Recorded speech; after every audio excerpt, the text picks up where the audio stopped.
আসসালামু আলাইকুম। আজকের এই ভিডিওতে আমি এই টয় ড্রোনটি আপনাদের রিভিউ করে দেখাবো। এটার খারাপ ভালো দিক নিয়ে কথা বলবো। এই ড্রোনটার নাম হচ্ছে Aerobat Four-Axix। প্রথমেই প্যাকেটের গায়ে লেখা আছে যে এজ 14+ মানে 14 বছর বয়সের ওপরের বাচ্চারা এটা নিয়ে খেলাধুলা করতে পারবে। তবে 8-9 বছরের বাচ্চারাও একটু শিখিয়ে দিলেই এটা কিন্তু উড়াতে পারবে। কারণ এই ড্রোনটার কন্ট্রোল খুব ভালো। আপনাদের যখন উড়িয়ে দেখাবো তখন আপনারা দেখতে পাবেন। তো এইখানে কিছু ফিচার দেয়া আছে দেখুন, জাইরোস্কোপ, তারপরে 360 রোটেশন। তো এই ড্রোনটা কিন্তু 360 রোটেট করতে পারে, ডিগবাজি দেওয়ার মতন আরকি। খুব মজা লাগে দেখতে। তারপরে ইনডোর অ্যান্ড আউটডোর ফ্লাইট, বাইরে এবং ভেতরে সব জায়গাতে উড়ানো যাবে। তারপরে 3D ফ্লাই, ওপর নিচে ডানে বামে সব দিকেই এটা নড়াচড়া করানো যাবে। এলইডি লাইটস, এই ড্রোনটাতে কিন্তু খুব সুন্দর লাইট দেওয়া আছে 4টা, খুবই উজ্জ্বল, দেখতে অনেক সুন্দর লাগে এবং 2.4 GHz এর হচ্ছে এইটাতে রিমোট কন্ট্রোল দেয়া আছে। তো কথা না বাড়িয়ে চলুন ড্রোনটা আনবক্সিং করা যাক।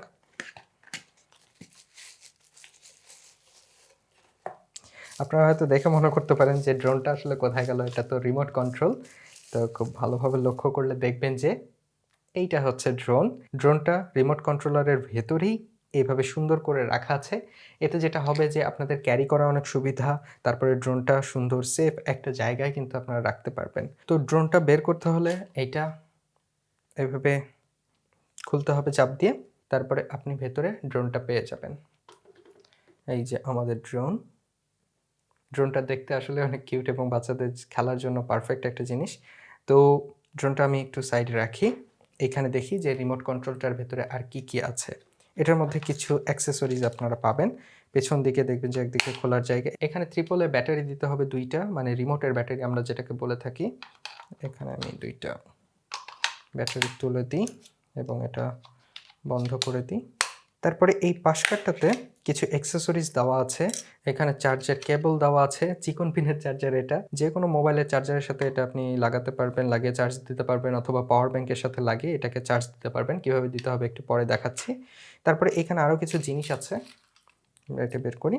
এখানে ড্রোনের পাখাগুলোকে সেফ রাখার জন্য কিছু প্রোটেক্টর দেওয়া আছে এবং এই 2টা রিমোটের যে জয়স্টিক সেটা, এবং 2টা এক্সট্রা পাখা এখানে দেওয়া আছে। যদি কোনো কারণে পাখা ভেঙে যায় তাহলে এই 2টা আপনি ইউজ করতে পারবেন। তো এই পাখা 2টা পাশে রাখছি এবং এই জয়স্টিক 2টা আমাদের রিমোটে লাগাতে হবে। কোনো টুলসেরই প্রয়োজন নেই, জাস্ট এইভাবে লাগিয়ে দেবেন।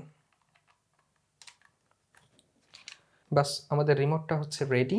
এখন আমরা ড্রোনটাকে রেডি করব। প্রথমে যখন ওড়াবেন আমি সাজেস্ট করব যে এই পাখার প্রোটেক্টরগুলো লাগিয়ে নেবেন। এগুলো লাগানো খুবই সহজ। একটু খেয়াল করলেই দেখবেন যে এইখানে ছিদ্র আছে এবং এইগুলো এইভাবে চাপ দিলেই লেগে যাবে। খুব হালকাভাবে ধরে আস্তে করে চাপ দিলেই, প্রথমবার অবশ্য লাগাতে একটু সমস্যা হতে পারে, তবে একবার যদি এটা লাগিয়ে নেন পরবর্তীতে আর খোলার প্রয়োজন হবে না। তো আমরা এই তো এইভাবে লাগিয়ে নিলাম। এখন ড্রোনটাকে একটু ভালোভাবে আমরা দেখি। ড্রোনটার ব্যাটারি আসলে এর ভেতরেই দেওয়া আছে, শুধু আমাদেরকে চার্জ দিতে হবে। এই দিকে দেখুন যে অন অফ সুইচ আছে এবং একটা চার্জের পোর্ট আছে। আমরা চাইলেই আমরা এইখানে চার্জারটা ঢুকিয়ে এভাবে চার্জ দেব। চার্জ যখন দেব তখন ভেতরে একটা হালকা লাল আলো জ্বলে থাকে এবং যখন চার্জ হয়ে যাবে তখন আলোটা বন্ধ হয়ে যাবে। মোটামুটি 1 ঘন্টার মধ্যেই চার্জ হয়ে যায়। এখন ড্রোনটাকে যদি আমি অন করি, দেখুন খুব সুন্দর লাইট জ্বলছে। এখানে অনেক আলো আছে, তবুও কিন্তু আলোগুলো বোঝা যাচ্ছে। সুতরাং আলোগুলো যে খুব ব্রাইট এটা কিন্তু খুব ভালোভাবে বুঝতে পারছেন। তো ড্রোনটা এইভাবে আমাদের রাখতে হবে, যে বেস্ট লেখাটা আছে এইভাবে যদি আমি রাখি, এটা হচ্ছে পেছন দিক এবং এটা হচ্ছে সামনের দিক। আর এই রিমোটের দেখুন এই সাইডে অন অফ সুইচ আছে। আমি যদি এইভাবে অন করি তাহলে একটা সাউন্ড হবে এবং আলো জ্বলছে রিমোটেও। এই যে ভেতরে দেখুন। এখন এটাকে রিমোটের সাথে কানেক্ট করতে হলে আমাদের জাস্ট ফরওয়ার্ড ব্যাকওয়ার্ড দিলেই কানেক্ট হয়ে যাবে। কানেক্ট হয়ে গেলে এখন আলোগুলো দেখুন একবারে জ্বলে আছে। এখন যদি আমরা এটাকে ওড়াতে চাই, এখানে অনেক রকম সুইচ দেওয়া আছে। এটাতে একবার প্রেস করলেই ওপরে উঠবে, আবার আরেকবার যদি প্রেস করি তাহলে নিচে নেমে যাবে। তারপরে এই সুইচটার মাধ্যমে আমি চাইলেই আলো জ্বলা বন্ধ করে দিতে পারি। কিছুক্ষণ পর পরে জাস্ট একবার করে জ্বলবে, আর আরেকবার টিপ দিলে সবসময় জ্বলে থাকবে। তারপরে এই যে সুইচ আছে এটাতে একবার প্রেস করলে ড্রোনের গতি বেড়ে যাবে। সামনে পেছনে যখন আমি নেব এইটার মাধ্যমে, তখন খুব দ্রুত আসা যাওয়া করবে। আরেকবার প্রেস করলে আরেকটু দ্রুত হবে, আরেকবার প্রেস করলে আরও দ্রুত হয়ে যাবে। তারপর আরেকবার প্রেস করলে আবার আগের অবস্থানে চলে যাবে। এখানে 1 2 3 দেওয়া আছে, মানে 3টা স্পিড কন্ট্রোল এখানে দেওয়া আছে। এবং এই সবগুলো বিষয় সম্পর্কে জানতে প্যাকেটের মধ্যে কিন্তু একটা ইউজার ম্যানুয়ালও দেওয়া আছে। আপনারা যদি এটা খুলে দেখেন, ইংলিশে এক সাইডে এবং এক সাইডে চাইনিজ ল্যাঙ্গুয়েজে দেওয়া আছে। সুতরাং আপনারা পড়লেই বুঝতে পারবেন যে আসলে কিভাবে ড্রোনটা উড়াতে হবে। এইভাবে ওপরে একবার দিই তাহলে ড্রোনটা চালু হবে। চালু অবস্থায় অবশ্যই পাখার আশেপাশে হাত দেবেন না এবং প্রথমবার যখন উড়াবেন তখন ফাঁকা জায়গাতে উড়ানোর ট্রাই করবেন, কিংবা বাচ্চাদের হয়তো শেখাচ্ছেন ফাঁকা একটা জায়গাতে, একটু শেখালে বেটার হবে ড্রোনটার জন্য। তারপরে এভাবে নিচের দিকে চাপ দিলে তাহলে ড্রোনটা বন্ধ হয়ে যাবে। তো এখন ড্রোনটা আমি আপনাদের চালিয়ে দেখাবো, তারপরে বিস্তারিত কথা বলবো। তো ড্রোনটাকে আমি কানেক্ট করেছি, কানেক্ট করে এখন একবার যদি এই যে দেখা যাচ্ছে ড্রোনটা, তো একবার যদি ওপর দিকে দিই তাহলে দেখুন ড্রোনটা চালু হলো। তারপরে যদি আমি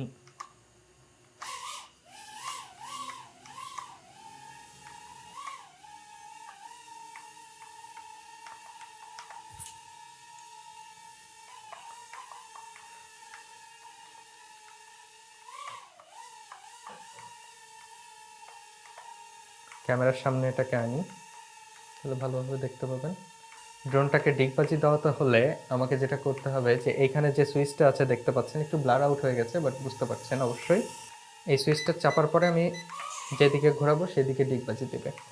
তারপরে এই জয়স্টিকের মাধ্যমে আমি চাইলে এটাকে বিভিন্ন দিকে ঘোরাতে পারবো। ড্রোনটার একটা ভালো দিক যে আমি এখানে যেভাবে রেখে দেব, যে পজিশনে রেখে দেব সেই পজিশনেই কিন্তু ড্রোনটা থাকবে। দেখুন ওপরে তুললাম, এই পজিশনে যদি এখন আমি রিমোটটা ছেড়ে দিই হয়তো আগে পিছে যাবে কিন্তু ওই পজিশনটাই ধরে রাখবে, নিচে ওপরে ঠিক যাবে না। তারপর আমি যদি এটাকে ল্যান্ড করাতে চাই, এই যে এই টেবিলের এখানে মনে করুন ল্যান্ড করাবো, তাহলে টেবিলের ওপর এনে আমি টেবিলের ওপর এনে কিছুটা নিচের দিকে নেব। তারপর এই যে সুইচটা আছে এটা যদি প্রেস করি তাহলেই কিন্তু এটা ল্যান্ড করবে। আবার এই সুইচে একবার প্রেস করলেও কিন্তু অটোমেটিক এই যে ওপরে উঠবে, ওপরে উঠতেই থাকবে। তো এইভাবে একটু ম্যানুয়ালও যদি দেখেন আপনি তাহলেও কিন্তু বুঝতে পারবেন যে ড্রোনটা আসলে কিভাবে উড়াতে হবে না হবে। এই যে আমি যদি এটা চেপে ধরে রাখি তাও কিন্তু, নিচের দিকে যদি চেপে ধরে রাখি তাও কিন্তু ড্রোনটা হচ্ছে ল্যান্ড করবে। তো কিছুটা ব্লার্ড আউট হয়ে গেছিলো, তবে আপনারা কিন্তু বুঝতেই পারছেন যে আসলে কোনটার মাধ্যমে কি হবে। এই যে এই সুইচটা ওপর নিচে দেওয়াই আছে, মানে একবার প্রেস করলে ড্রোনটা অটোমেটিক্যালি টেক অফ করবে এবং আরেকবার যদি প্রেস করি তাহলে কিন্তু ল্যান্ড করবে। এই যে ল্যান্ড করলো। এটার মাধ্যমে আলোর যে দুইটা মোড আছে, একটা আছে সবসময় জ্বলে থাকে এবং আরেকটা আছে এই যে প্রেস করলাম তাহলে কিছুক্ষণ পর পর জ্বলা-নেভা করবে। তারপর এই দুইটাতে উপর নিচে চিহ্ন দেওয়া আছে, আস্তে করে উপরে উঠতে থাকবে, নিচে নামতে থাকবে। এবং এটা তো ডিগবাজি দেওয়া দেখালাম যে 360 এইভাবে ডিগবাজি দেবে। একবার এভাবে প্রেস করতে হবে, তারপরে নিচের দিকে ওপরের দিকে আমি যেদিকেই দিই না কেন সেদিকেই ডিগবাজি দেবে। তো এটা অনেক মজা লাগে, বাচ্চাদের জন্য অনেক মজার। তো আমি তো ঘরের ভেতর উড়ালাম, দেখতেই পেলেন যে কেমন কন্ট্রোল। এই ড্রোনটার আসলে কন্ট্রোল অনেক ভালো, খুব সহজেই এটাকে কন্ট্রোল করা যায় এবং যেহেতু যে পজিশনে আমি রাখবো সেই পজিশনেই কিন্তু ড্রোনটা থেকে যায়। মাঝে মধ্যে বাতাস থাকলে বা অন্য কোনো অবজেক্ট কাছাকাছি থাকলে আসলে ওপর নিচে হয়। তো যেহেতু এটাতে এই ফিচারটা আছে যে গ্র্যাভিটি একদম সুন্দরভাবে মেনটেন করতে পারে, এই জন্য এটাকে খুব সহজেই কন্ট্রোল করা যায়। তো এই ড্রোনটার আসলে দাম অনুযায়ী যে ফিচারগুলো আছে সত্যি অসাধারণ এবং এটার যে ফ্লাইট টাইম সেটা হচ্ছে 15 মিনিট, 10 থেকে 15 মিনিট। অনেকে মনে করতে পারেন যে এত কম সময়, আসলে বড় যে ড্রোনগুলো আছে প্রফেশনাল ড্রোনগুলো সেগুলোও কিন্তু 30 মিনিট পর্যন্ত যায়। তো এটার আসলে সাইজটা অনেক ছোট, ব্যাটারিটাও ছোট এবং এটা বাচ্চারা নিয়ে খেলবে, সুতরাং বাচ্চাদের জন্য আসলে পারফেক্ট। তাছাড়া শখে কেউ যদি উড়িয়ে ড্রোন চালানো শিখতে চায় তাও কিন্তু এটার মাধ্যমে কিছুটা শিখতে পারে এবং ওড়াতে ওড়াতে যখন এটার ব্যাটারি ব্যাকআপ শেষ হয়ে যাবে তখন কিন্তু এটা জাস্ট ল্যান্ড করবে অটোমেটিক্যালি। তো আশা করি আজকের এই ভিডিওটা আপনাদের ভালো লাগলো। নেক্সট ভিডিওতে আপনাদের সাথে আবারও দেখা হবে, কথা হবে। সে পর্যন্ত সবাই ভালো থাকবেন এবং সুস্থ থাকবেন। আল্লাহ হাফেজ।